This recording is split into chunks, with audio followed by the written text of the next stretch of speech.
Hey folks, Jeffrey Missile with Northman Ventures here. We're in a unique situation here in Alaska. It's January 6th. We have very little snow. In fact, I'm looking outside right now and it's raining. So these two sleds have been sitting in the shop pretty much since our first ride back, what was it, the second week in November.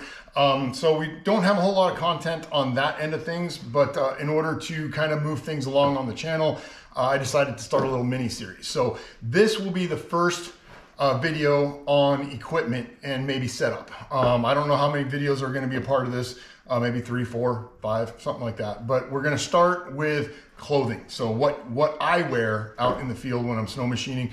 This is what works for me that I've developed over the years. And it just so happens that I bought some new base layers the other day because my old stuff was starting to get those little tiny wear holes and just kind of get worn out. So I decided to buy some new stuff, base layers anyway. And so it's all still in the packaging, but I figured that's a great time to make this video and kind of get started on that. Now, I will preface this by saying, again, this is for me. I am a very warm-blooded individual. I don't get cold very easy. So your stuff might be a little different, but I will go through what I typically wear and then what I carry in the truck just for those super cold days. And we're talking like -20, -25 type stuff. So you're gonna watch me go through this and go, man, I don't know how this guy is staying warm, but trust me, this is good down to probably -15, -20. For me, I will only pull that stuff out, you know, if it's needed. So first off, bag. Got to have your bag. That way everything is in one place. You know, you don't have to go searching for it. So anyway, okay, so we're going to start with base layers and go all the way up to the outer shell. First off is base layer one on both sides. So this is like a very thin, almost skin tight, really, and it's designed to wick moisture away. I get warm, I get sweaty. This gets that moisture and sweat away from my body into the upper layers and keeps me warm. So this is kind of like your stretchy stuff that, you know, the skin tight leggings for the women, things like that. So top and bottom, skin tight. These are not loose. So there's that. So second layer is a little bit, I won't say heavier, it's the same basic material for the top and bottom, but for me, they fit a little bit looser and allow some air in between the base layer and this second layer. And so for me, I won't call this an insulation layer, but it is, it helps continue wicking that moisture away from my body to the outer layer. And that's really what it's intended to be. So again, top and bottom, a little bit looser, still pretty thin, to be honest, and it's not really providing thermal assistance, but it's providing an air layer between the base layer and that one, and then continues, again, wicking that moisture away. So this stuff is not going to be in a packaging because it's just loose. This is basically my insulation layer. So basically consists of a pair of sweats and a pair or a set of tops. This is my insulation layer. This is almost all I wear for insulation. I don't need anything more from me.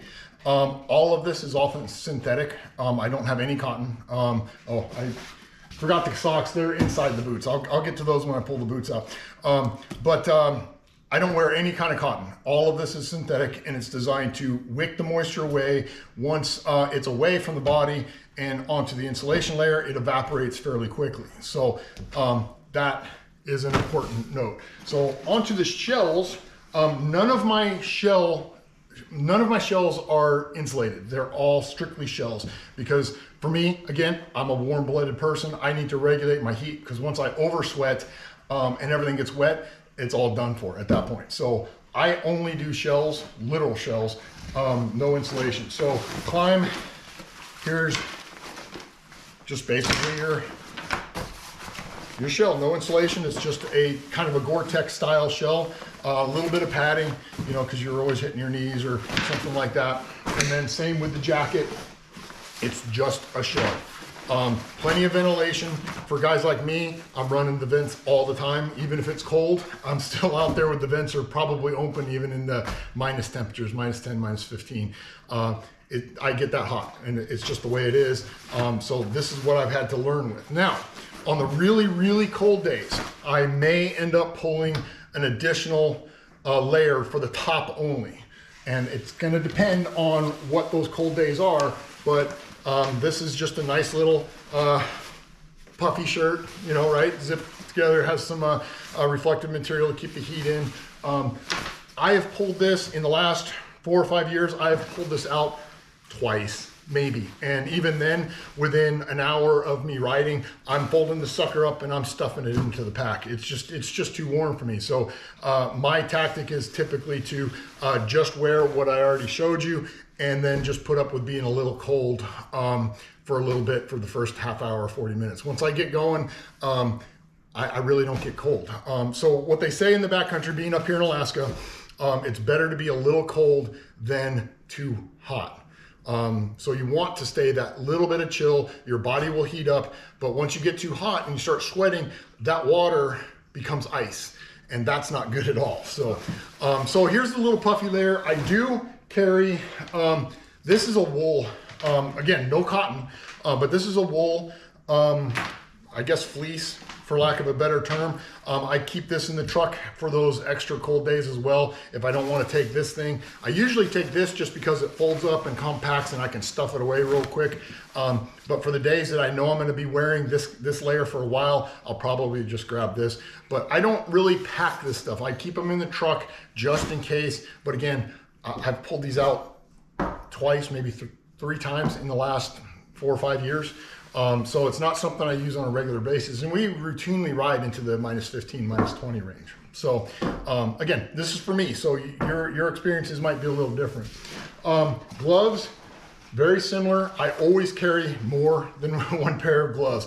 I'll start out with one, probably halfway through the day about lunchtime. Whether these are wet or not, I will probably switch over to the second pair just because if my hands get cold, I get cold, very similar to your feet. So I always carry 2 pairs of gloves. One's on, I usually keep the other pair in the front. The Polaris has the little heated glove box, so to speak. So I'll always keep those in there. I also keep a heavier set on the sled for emergency purposes, just in case both, you know, spring riding, for example, you're going to be wet because the snow's melting and everything. I'll always carry a 3rd pair on the sled, but again, that's the sled. This is what I carry on me. So, so anyway, okay, 2 pairs of gloves. And then of course, the helmet, everybody's seen the helmet. And if you're not wearing a helmet, you should. It's a safety thing as far as I'm concerned. So helmet, right? And that's going to provide some insulation value. I also wear in that helmet the little, these aren't baklavas, these are really neck gaiters, but I use them as a baklava. The baklavas are too heavy for me, believe it or not. So I just stick with something light, tie up my beard and go to town.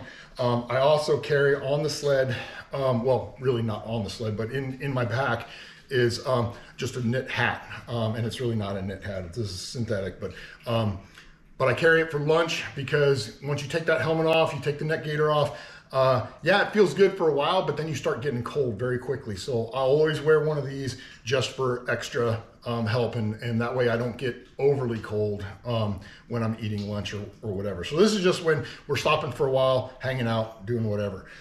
So also I carry 2 of those because inevitably your breath, you're gonna get wet. So 2 baklavas, or 2 neck gaiters, I should say.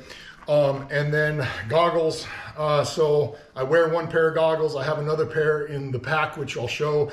And one on the sled, or an extra lens on the sled. That way, you know, the foam gets wet, same problem, then you have fog up problems. Very rarely do I get to the point with these climbs that I'm having to reach for the other set, but I'd rather have it than not need it, and nothing ruins your day, but more than a iced up pair of goggles. So that's that. Boots.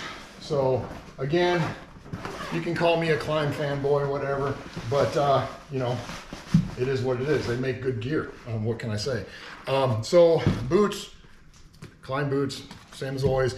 I don't like laces when it comes to outdoor stuff. I don't remember what this system is called, but the little wires, you know, with the dial, I love this because I can get it to the tension that I want, and it's very easy to manipulate with or without gloves, and it locks your feet into your boot, and I love this. So, and then socks. I have 2 pair of socks in the boots.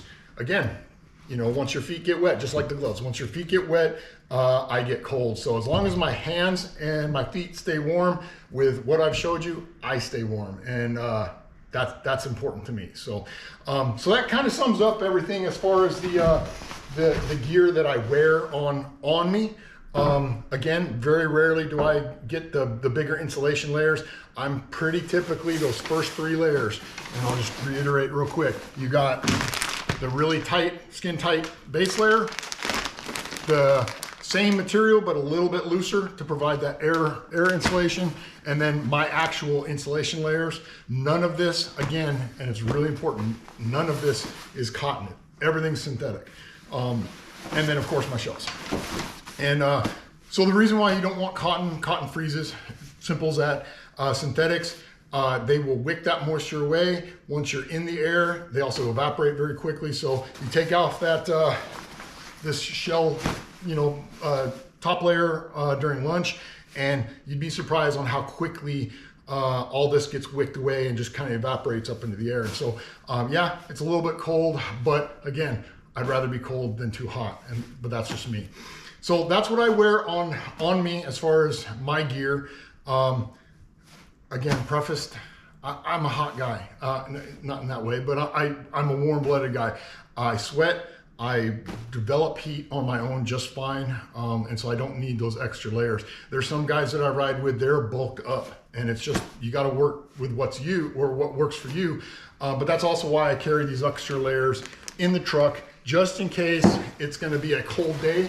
I might pop out one of these. And when I say cold, I'm talking, you know, minus 15, minus 20 type stuff. We ride either way, but if I know I'm gonna need it, I'll take it. But 99% of the time, I'm not. So one of those things, if you have it, you have it. So that's what I run on a regular basis. And again, everything's in the bag. It's all in one spot. I have an identical setup for the other sled. So I have 2 complete setups.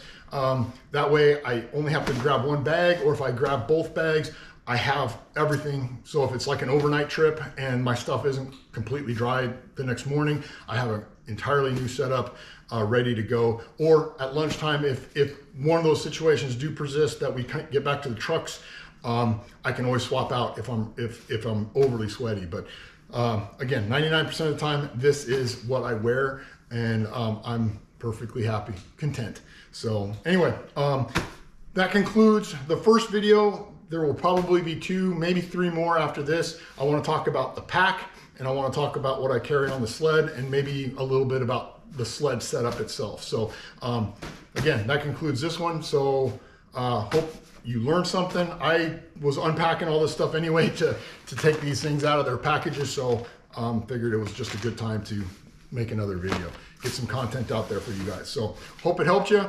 And like, comment, subscribe. What works for you? That's what I want to know. What works for you when you're out in the field snow machining, whether it's warm or cold? You know, we're all learning here. So comment below what you like running, and yeah, we'll go from there. So until the next video, and yeah, that's it.